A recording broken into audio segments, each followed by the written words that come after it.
The Ninth Circuit handed down an eminently reasonable decision on September 9 dealing with the topic of substantive consolidation, and that is the issue we will talk about for the next couple of minutes on this week's installment of Rochelle's Daily Wire Video Edition.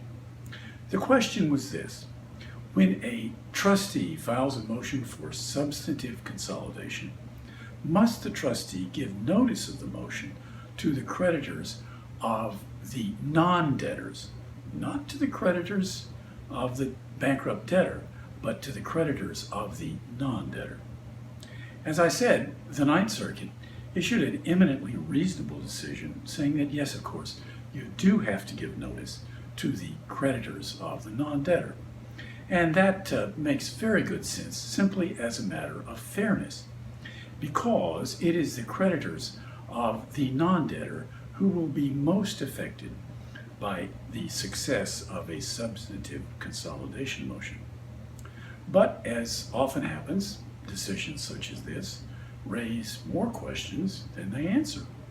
For instance, how is a trustee to know whom to give notice of the motion for substantive consolidation? Is the trustee required to take 2004 discovery so the trustee can have a definitive list of creditors of the non-debtor? Or is it sufficient for the trustee to use his best judgment?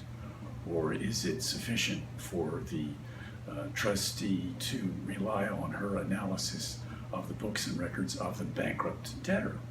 Or is it going to be sufficient simply to give notice by publication?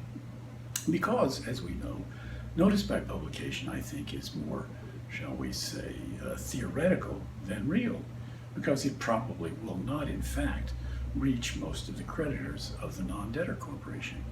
And here's another question for you.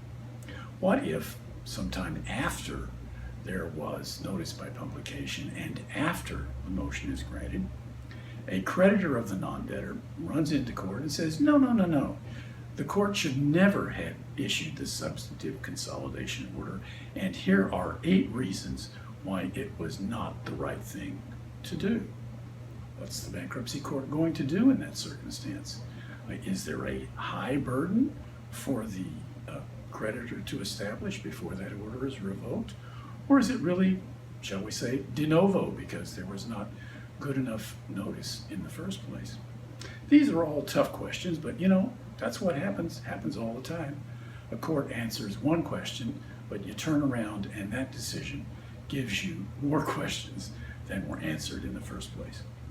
I am Bill Rochelle, Editor-at-Large for American Bankruptcy Institute, and I'll be back same time next week with something else I hope that's important and perhaps even interesting in the world of bankruptcy law.